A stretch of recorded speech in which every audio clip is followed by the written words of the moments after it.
त्वरण यानी एक्सेलरेशन के बारे में। त्वरण जो शब्द है आपने पहली बार सुना होगा, लेकिन यदि इंग्लिश में मैं यदि इसको कहूँ एक्सीलरेटर, तो ये आपने काफ़ी सुना होगा।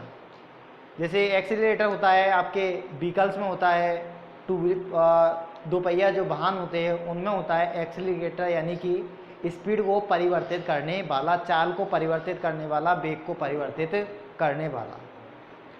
तो वेग में परिवर्तन को ही हम क्या कहते हैं, त्वरण कहते हैं। और जो एक्सीलरेटर शब्द है वो यहीं से बना है आपका, कहाँ से, एक्सीलरेशन से। एक्सीलरेशन का मतलब होता है त्वरण, और त्वरण की जो परिभाषा होती है वो होती है वेग में परिवर्तन की दर समय के सापेक्ष। तो वेग में परिवर्तन की दर को हम क्या कहते हैं, त्वरण कहते हैं। तो इसकी परिभाषा होगी वस्तु के वेग में परिवर्तन, वस्तु के वेग में परिवर्तन की दर को, वस्तु के वेग में परिवर्तन की दर को क्या कहते हैं हम, त्वरण कहते हैं। क्या कहेंगे, त्वरण कहेंगे। जैसे मान के चलो वेग है 25 मीटर पर सेकंड से बढ़कर, मान के चलो 5 सेकंड में ये 25 मीटर पर सेकंड से बढ़कर कितना हो जाता है, 45 मीटर पर सेकंड हो जाता है। तो वेग में परिवर्तन कितना हुआ और परिवर्तन में लगा समय कितना है। तो वेग में परिवर्तन हुआ 45 माइनस के 25, यानी कि आपके कितना हुआ, 20 मीटर पर सेकंड का हुआ। कितने का हुआ, 20 मीटर पर सेकंड। और परिवर्तन में लगा समय कितना है आपका, 5 सेकंड है। कितना है, 5 सेकंड है। तो त्वरण किसका, इसका कितना हो गया, 5 होगा, 4 का भाग दे दिया, और मीटर पर सेकंड और सेकंड, यानी कि मीटर पर सेकंड स्क्वायर। तो इसका मात्रक क्या हो गया, मीटर पर सेकंड स्क्वायर। यानी कि यदि किसी वस्तु का वेग 25 मीटर पर सेकंड से 45 मीटर पर सेकंड होता है तो उसका त्वरण कितना हो जाएगा, 4 मीटर पर सेकंड स्क्वायर होगा। और यदि उसमें परिवर्तन में लगा समय कितना हो, 5 सेकंड हो। तो वेग में, वस्तु के वेग में परिवर्तन की दर को ही हम क्या कहते हैं, त्वरण कहते हैं। तो त्वरण का जो फॉर्मूला होगा आपका, त्वरण का जो सूत्र होगा वो ये होगा आपका, त्वरण बराबर के होता है, एक्सेलरेशन बराबर के होता है, त्वरण बराबर के वेग में परिवर्तन, वेग में परिवर्तन अपॉन के परिवर्तन में लगा समय, परिवर्तन में लगा समय। तो ये होता है आपके त्वरण का फॉर्मूला, वेग में परिवर्तन बटे के परिवर्तन में लगा समय।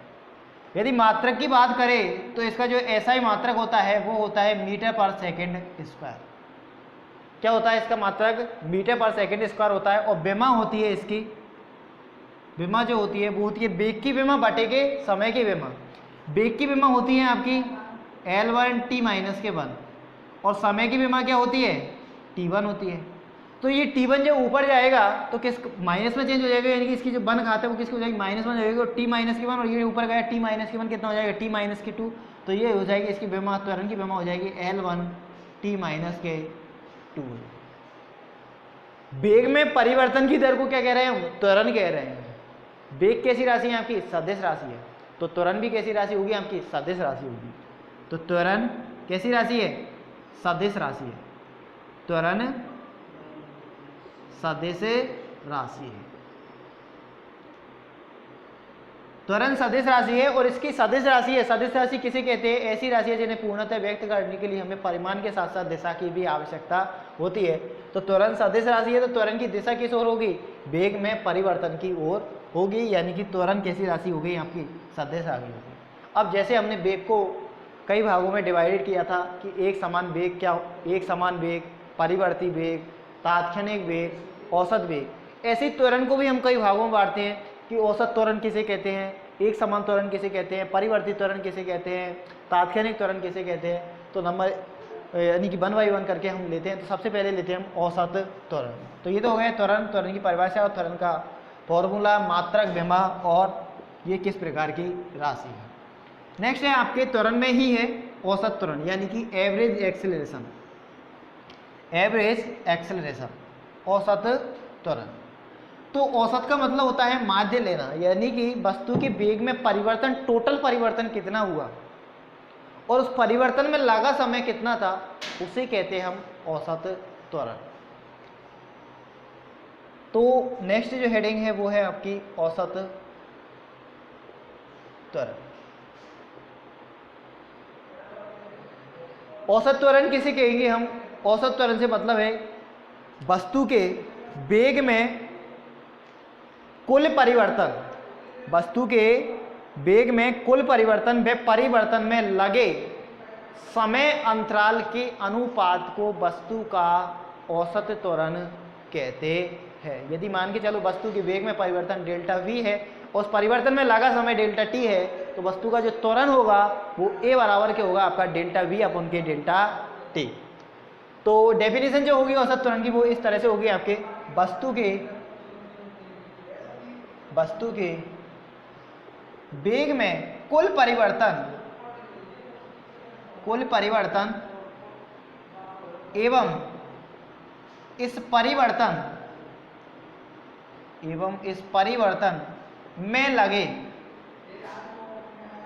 परिवर्तन में लगे समय के अनुपात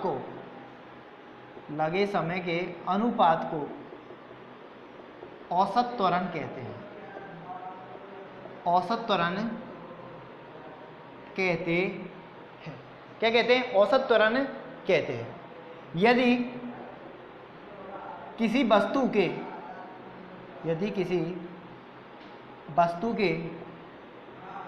वेग में परिवर्तन डेल्टा v है एवं इसमें लगा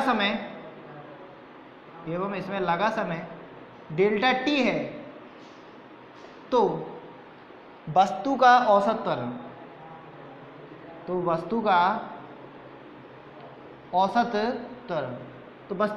त्वरण जो होगा, यदि औसत त्वरण को यदि हम a से व्यक्त करें तो a बराबर के होगा आपका वेग में कुल परिवर्तन, या हम सीधा इसको लिखें डेल्टा v अपॉन के डेल्टा t।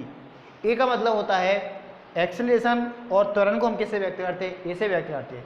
b का मतलब होता है वेग यानी कि वेलोसिटी, क्योंकि वेग को हम किससे व्यक्त करते हैं? वेग को लिखते हैं वेलोसिटी और वेग को हम व्यक्त करते हैं b से। तो a बराबर को हो जाता है आपका डेल्टा t अपॉन के डेल्टा v अपॉन के डेल्टा t। जैसे मान के चलो मैं एग्जाम्पल लेके समझाता हूँ कि जैसे मान के चलो कोई वस्तु है, वस्तु का जो वेग में है, मान के चलो प्रारंभ में 0 पे है, स्थिर है वस्तु किसी समय पर, 0 से वेग इसका बढ़ के 25 मीटर पर सेकंड होता है और 25 मीटर पर सेकंड से बढ़कर फिर 10 मीटर पर सेकंड रह जाता है और फिर इसका वेग बढ़ के फिर वापस मान के चलो 30 मीटर पर सेकंड हो जाता है। तो वस्तु के वेग में टोटल परिवर्तन कितना होगा? प्रारंभ में और ये लास्ट में, वस्तु के टोटल वेग में परिवर्तन और इस परिवर्तन में कितना समय लगा।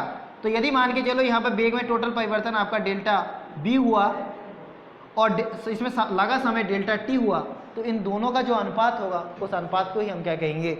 औसत त्वरण कहते हैं। औसत त्वरण के बाद में आपके आता है एक समान त्वरण। औसत त्वरण के बाद में क्या आता है आपका? एक समान त्वरण। ये सब हम त्वरण ही पढ़ रहे हैं, लेकिन त्वरण के क्या पढ़ रहे हैं? विभिन्न वैल्यू कर रहे हैं। जैसे मान के चलो कहीं हमें औसत त्वरण लेने की आवश्यकता हुई तो औसत त्वरण पढ़ेंगे, औसत त्वरण लेंगे। एक समान त्वरण यानी कि जो शब्दों की एक तरह से ये कह सकते हैं, जैसे अगर मान के चलो आपको पढ़ाया नहीं गया हो त्वरण, एक समान त्वरण, तो एक समान त्वरण कैसे कहेंगे? तो एक तरह शब्दों की परिभाषा समझ रहे हैं हम यहाँ पर। नेक्स्ट है आपका एक समान त्वरण। एक समान त्वरण, तो एक समान त्वरण से मतलब है कि यदि किसी वस्तु का जो त्वरण है समय के साथ अपरिवर्तित रहता है, या दूसरा हम ये कह सकते हैं कि यदि वस्तु के वेग में जो परिवर्तन की जो दर है वो समय के सापेक्ष क्या रहती है? स्थिर रहती है, तो वस्तु के त्वरण को हम क्या कहते हैं? एक समान त्वरण कहते हैं। तो एक समान त्वरण की जो डेफिनेशन होगी वो ये होगी, यदि किसी वस्तु का त्वरण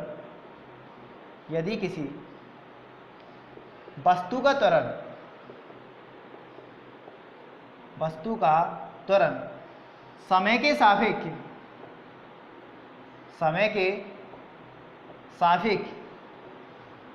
स्थिर रहता है,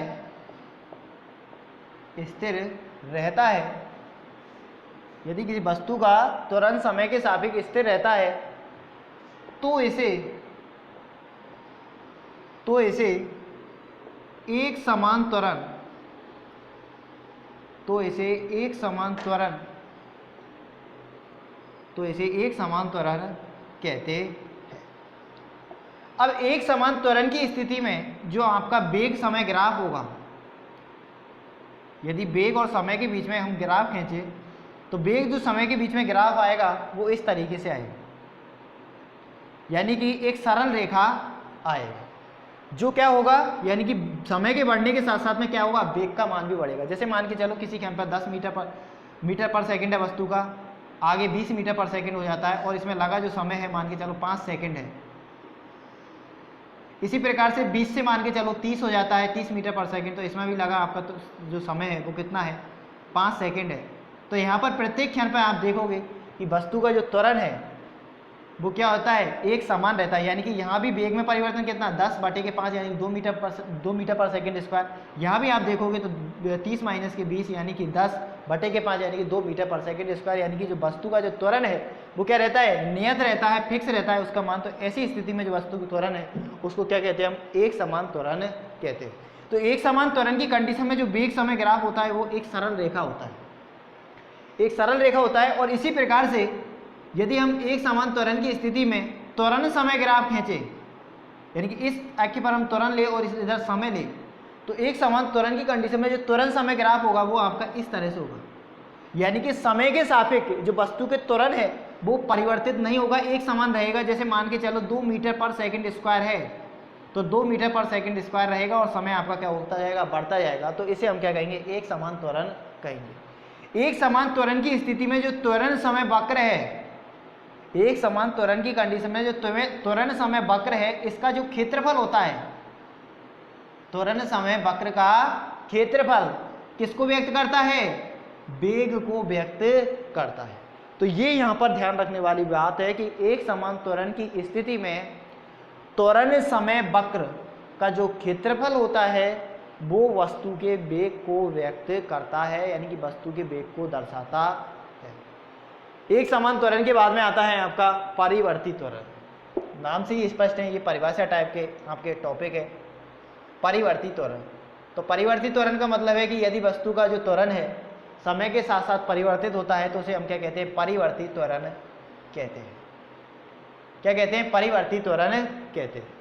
तो यदि किसी वस्तु का त्वरण समय के सापेक्ष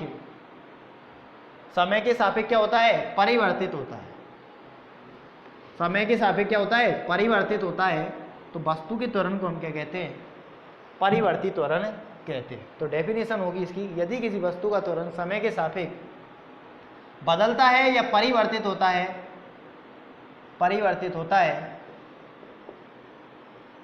तो इसे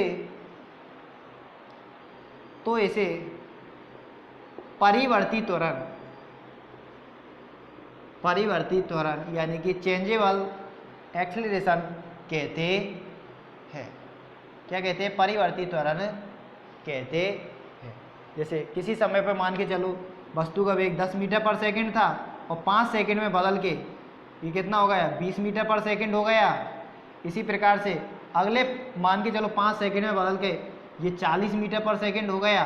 तो यहाँ देखिए इन दो बिंदुओं के मध्य तो आपके जो त्वरण है वो कितना रहा, 20 माइनस के 10 यानी कि 10 हो गया आपका, 10/5 यानी कि 2 मीटर पर सेकंड स्क्वायर रहा त्वरण।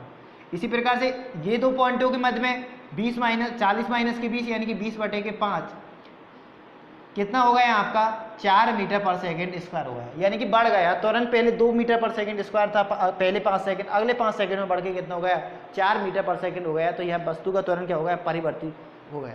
इसी तरह से ऋणात्मक हो सकता है, बढ़ना ही वो जरूरी नहीं है, घट भी सकता है आपका। जैसे वस्तु का मान के चलो प्रारंभ में वेग ज्यादा है, उसके बाद में घटा, उसके बाद में घटा, तो जो त्वरण होगा वो आपका क्या होगा, ऋणात्मक होगा। और ऋणात्मक त्वरण को हम क्या कहते हैं, मंदन कहते हैं। तो मैं यहाँ पे आपको मंदन की डेफिनेशन लिखा देता हूँ कि यदि वस्तु मान के चलो जो त्वरण है वो ऋणात्मक हो तो उसे हम क्या कहते हैं, मंदन कहते हैं,